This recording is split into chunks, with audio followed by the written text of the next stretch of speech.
that we here highly resolve these dead shall not have died in vain, that the nation shall have a new birth of freedom, and that government of the people, by the people, for the people, shall not perish from the earth.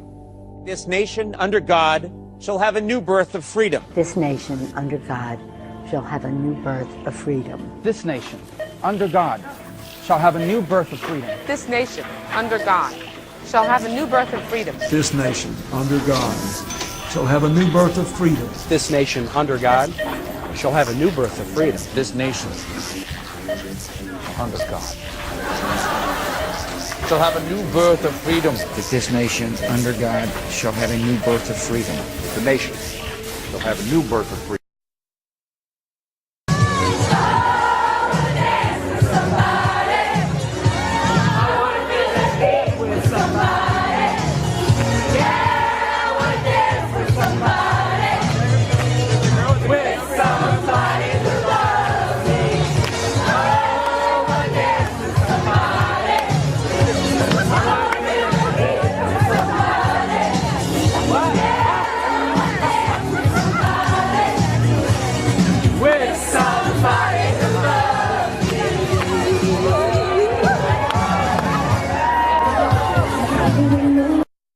Continue our conversation with former Secretary of State Henry Kissinger. What's your feeling about President-elect Donald Trump? I had not thought of President Trump as a presidential candidate until he became a presidential candidate.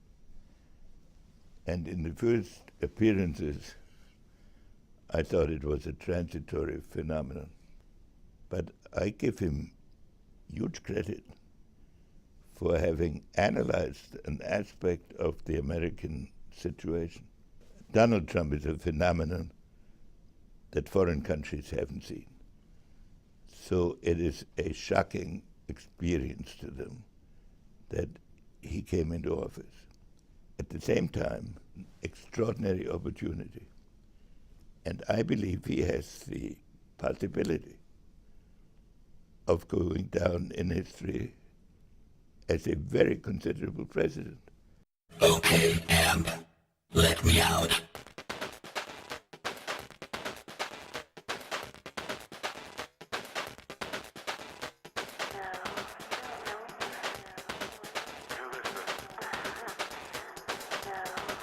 This is the Overloss. This is truly one of the great spaces. And I bring people in from General Motors and from Ford and the biggest people, and I bring in the labor leaders and people that are in the labor movement. And they walk into this room and they just want to take it in. They could stand here for an hour just taking it in. What moves you the most about this room? Just the history of it, the importance of it, what's happened here. I actually put some pictures up that I thought would be great. Some of the paintings that I thought would be really appropriate. George Washington, Alexander Hamilton, Thomas Jefferson, Abraham Lincoln, Andrew Jackson, who a lot of people, they compare the campaign of Trump with the campaign of, you have to go back to 1828, but that seems to be a comparison for, certain obvious reasons. But and we put some of these up. We're standing on Ronald Reagan's rug? This was Ronald Reagan's, and you have a choice, when you come in. They have 8 or 9 carpets. They have different furniture. The desk is... the Resolute desk. Yes, that's the Resolute desk. And this is actually very nice. This is actually a couple of things that are interesting. This was given to me by one of the combatants that I fought to get here, and Adams versus Jefferson. And this book, they say this was the most vicious campaign ever fought for president until this. Who gave this to you? Somebody, a combatant. And this was the letter given to me by President Obama. We saw that image of him the final morning that he was here, putting the letter on the desk. Which was, I won't show it to you, read it to you, but just a beautiful letter. Is there a line you can share that struck you most? There were numerous lines, so well written, so thoughtful, and in the draw, put in the draw, which is a custom, but I doubt too many of them were written in this manner. He really, in fact, I called him and thanked him for the thought that was put into that letter. I have to say, I have looked at a lot of those presidential letters that they have left for the next president. Right. That one looks a lot longer than the ones that I've seen. It was long, it was complex, it was thoughtful, and it took time to do it, and I appreciated it. And I called him and thanked him. Was there something he said in that letter that surprised you? Well, I think nothing that surprised me, but it was stated beautifully, but that I'm representing a lot of people. And I'm carrying on a very important tradition. And just do a great job. He wants me to do a great job.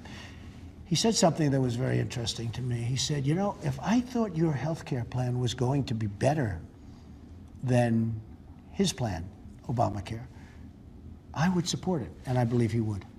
I believe he would. What was that car ride like to the Capitol when you got into the car with the president who was about to leave and you were about to? The amazing thing to me, and he may say differently, is that we, I think, have sort of a great relationship.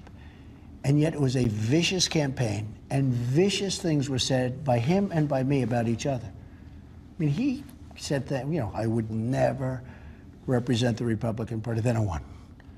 Then I will never win. And I said vicious things about him. It was a very, you know, you talk about Jefferson and Adams. I mean, this was rough. And Hillary had a great asset on her side. Him and Michelle, who's a phenomenal person. But Hillary had these two people that were really campaigning big league. In fact, I was going out and campaign, you know, really complaining about it. I was saying, not really fair. But to have that kind of vitriol, to have that kind of stuff going on, and then we're riding in a car together up Pennsylvania Avenue. And I'm saying to myself, I actually said to him, this is a little weird, isn't it, huh? But we didn't discuss the negative, we only discussed the future and the positive. And we really get along well. Now again, he may say differently.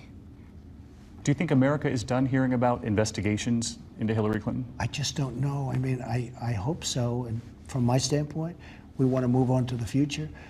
So I hope so. I don't know what the status of that is. I know it's a lot of very serious stuff, but I certainly hope so. The president then takes us through the West Wing to show us the photos they already have on the walls. And these are some of the pictures that were taken. This is the swearing in and the first dance with Melania. Here's a picture of the event. Here's a picture of the crowd. Now, the audience was the biggest ever, but this crowd was massive. Look how far back it goes. This crowd was massive. And I would actually take that camera and take your time if you want to know the truth. I do want to ask you, Mr. President, about this photo right here. I saw this moment on Inauguration Day. I saw you put your hand on President Obama's back there as he boarded Executive One, no longer Marine One. What did you say to him? I saw you smiling.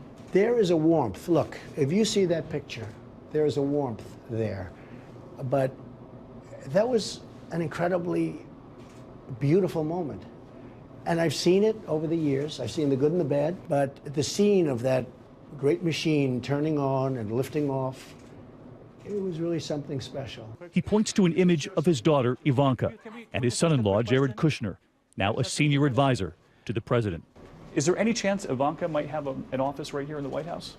Well, right now she is just getting settled, moved to Washington. Her husband, Jared, very, very smart, good guy. We know he'll have a role. He has an office. He does, and he has an office. We'll have to see what happens.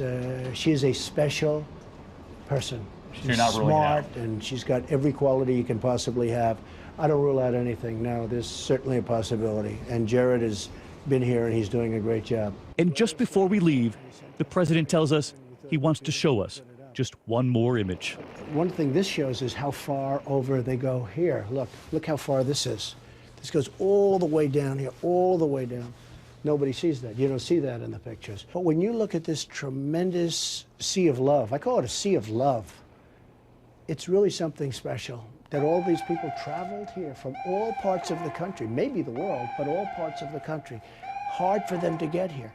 Many of these people were the forgotten men and women, many of them. And they loved what I had to say. More importantly, they're going to love the result. Thank you very much. Thank you, David.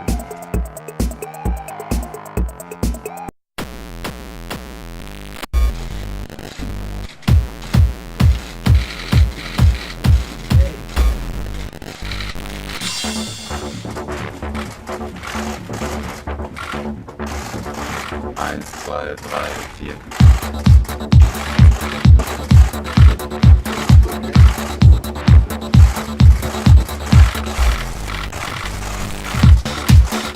This is border security, immigration enforcement and improvements. Very important. We've been talking about this right from the beginning. Advancing public safety in the interior of the United States.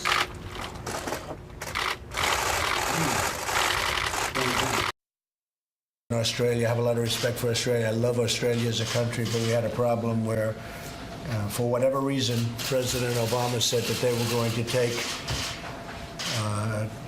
probably well over 1,000 illegal immigrants who were in prisons, and they were going to bring them and take them into this country. And I just said, why? I just wanted to ask a question. I can ask that question of you, why? 1,250, could be 2,000, could be more than that. And I said, why? Why are we doing this? What's the purpose? So we'll see what happens. But, you know, a previous administration does something, you have to respect that. But you can also say, why are we doing this? That's why we're in the jams that we're in. Tremendous success on The Apprentice. And when I ran for president, I had to leave the show. That's when I knew for sure I was doing it.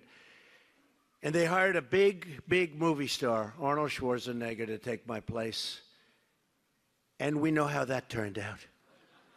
The ratings went right down the tubes. It's been a total disaster. And Mark will never, ever bet against Trump again. And I want to just pray for Arnold, if we can, for those ratings, okay?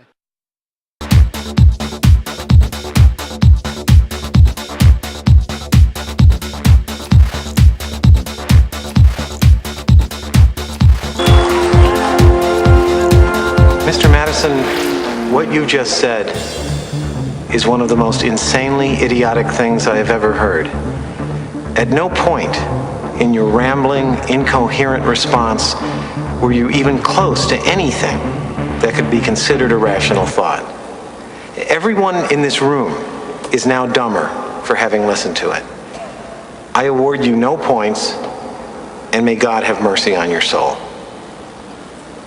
Okay, a simple wrong would have done just fine, but... You remain one... Let me out.